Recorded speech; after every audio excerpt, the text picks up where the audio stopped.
Hello, true duelists. My name's Craig Fee, and as always, welcome to the Yu-Gi-Oh! Update. Call me Steve Harvey, cause it's not enough. That seems to be the general consensus in regards to the September 2024 ban list that dropped last Saturday.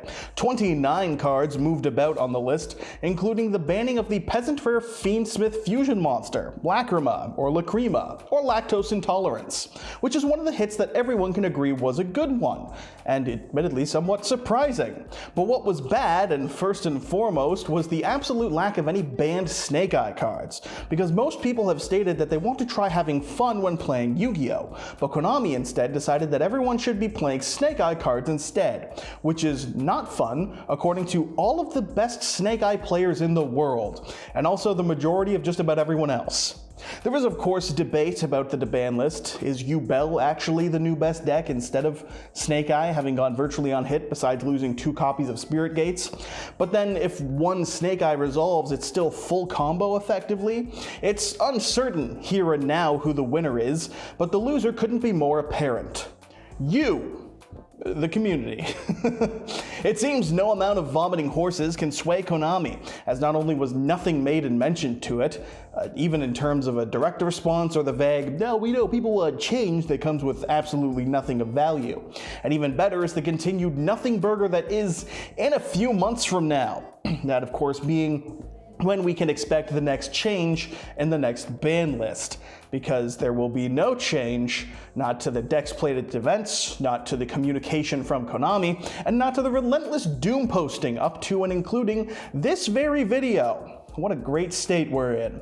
This is of course amplified by the fact that the Azamina archetype, coming in October's Rage of the Abyss, puts Snake Eye back in the top spot in the OCG, and is all but certain to do so here in the TCG as well. Now, as someone who owns a singular copy of Snake Eye Poplar, I am of course the definitive expert on all things meta, and I'm here to tell every single one of you, shit's fucked.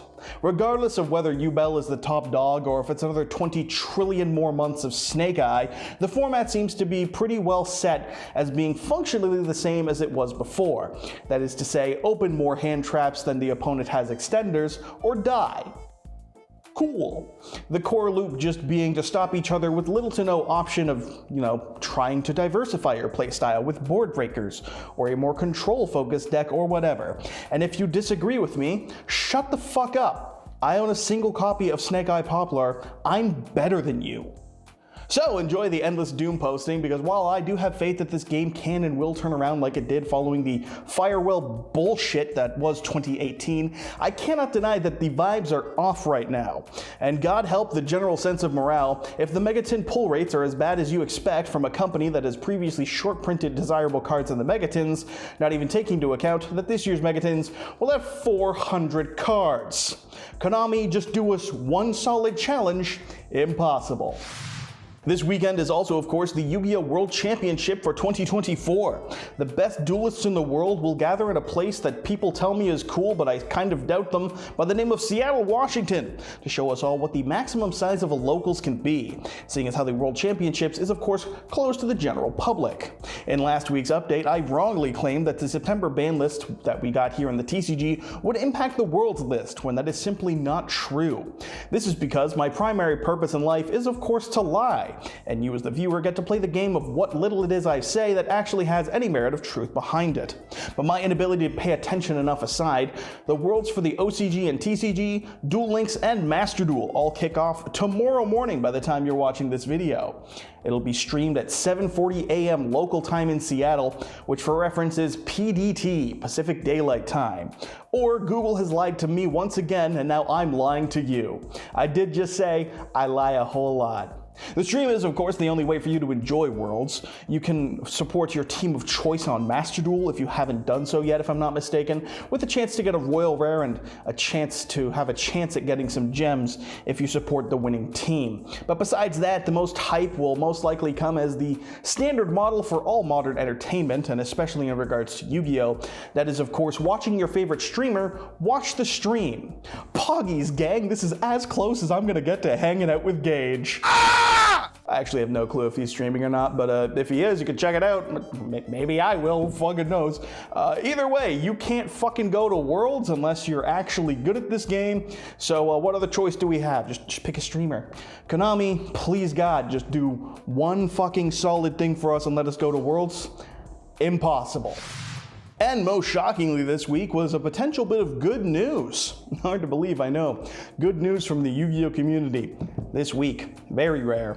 That's because of the new Yu-Gi-Oh Retro Games account. From what I can tell, this is just a Twitter account so far with a logo. Or as we in the Yu-Gi-Oh community will be calling it, the best thing to come from Konami in way too fucking long. Not only because of this impeccable JPEG, but of course for what this iconic JPEG represents. Hope. Because this is an account that Konami says will keep us updated on both the Yu-Gi-Oh! Early Days collection as well as retro-themed products for the TCG.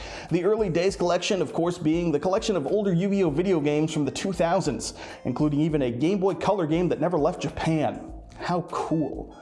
The collection of games will be released for the Nintendo Switch and the PC as part of the 25th anniversary of Yu-Gi-Oh! And thanks to the delays and lack of information we've been getting on this game, it might finally be the product to drag the 25th anniversary of Yu-Gi-Oh! Kicking and screaming into its third consecutive year. That's a joke I made in a mock video, being proven true by Konami. Do I really lie? In terms of news that's more than just a Twitter account to follow for a game announced 7 months ago, this is a Twitter account to follow for the most precious thing we have. Edison format Hopium. On the positive, Time Wizard events, particularly for the April 2010 format that the community calls Edison, have been, if not growing, been consistently getting strong numbers at YCSs, say a good 450-ish people at any given event. I say that pulling that number, of course, out of my ass. What am I going to do, research things? Don't worry, I didn't actually pull it out of my ass. I pulled it out of Greg's. But with that aside, it's presumed that with strong sales from things like the Retro Pack reprint in North America or the Light of Destruction reprint, Konami at least sees the value in catering to the retro format crowd. The worst case scenario is probably just more of what we've got so far. A reprint of things like Light of Destruction or Retro Pack, things that devalue the collector's market and give the exact same odds for you to get cards you had in 2008. To which a lot of people will say, fuck collectors, and then we end up in the vomiting horse realm of player maturity. But there is a chance, a sliver of hope that we could get a potential new set in the future of reprints dedicated to older format staples. Imagine a world where you don't have to pay $25 to get a single copy of Magical Android, because they printed it in a set with Reborn Tengu and Phoenician Cluster Amaryllis. It would be pretty tempting for a lot of players to get, myself included, and Lord knows we could live in a world where Trap Dust Shoot could not be a $10 common. That'd be pretty cool as well. As of now, all we know is this single sentence describing the purpose of the channel or the account, and the only previous thing we can safely assume is reprints of things like Light of Destruction or possibly the amazing and goated set that was Hidden Arsenal Chapter 1. But good God, could the Yu-Gi-Oh community use something to get a little bit excited about besides puking horses? So I choose to hope. We'll continue to keep you posted on what comes from this account, and by we, I of course mean I, and by I mean this Twitter account, and then everyone will talk about it, and then 4 days later on the Friday, I'll upload it in a video. A late-ass Friday update. A late-ass Friday update known as the Yu-Gi-Oh! Update. Just imagine, Konami could do us one single solid. That's the challenge. Please, God, I'm begging you. And in some completely irrelevant news that's far too funny to pass up, it came to light this past week that there's an esports organization that goes by the name of Regal Zaibatsu? Close enough. And it did just a little bit of plagiarism. If you visit their accounts today, you'll see a simple RZ logo, but that was not the initial logo people saw. No, their first logo was just Kashtira Ariseheart. Straight up. A fucking trace of Ariseheart, as if no one would ever notice.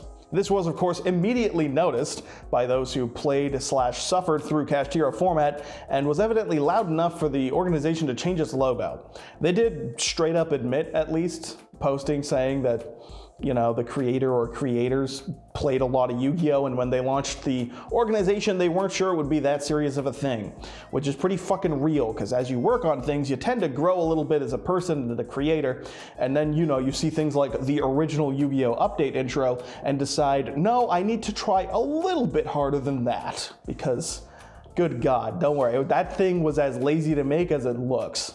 This is completely irrelevant, nothing here matters, but it is spectacularly funny, and it truly, I wish they could keep Ariseheart. That's just fucking funny.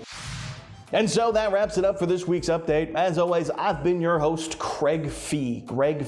That's me, Bingus. Thank you for watching, and feel free to like and of course subscribe. Not only will you help the number go up, like potentially on the ban list reaction that maybe will hit 10K, but you'll also impress your smoking Italian wife. And best of all, you'll become a true duelist. And what could be better than that? Also, if next week I'm not filming here, it's because once again there's moving shenanigans and I may or may not have access to my studio. So we'll see what I do next week. Until then, bye, have day. True duelists.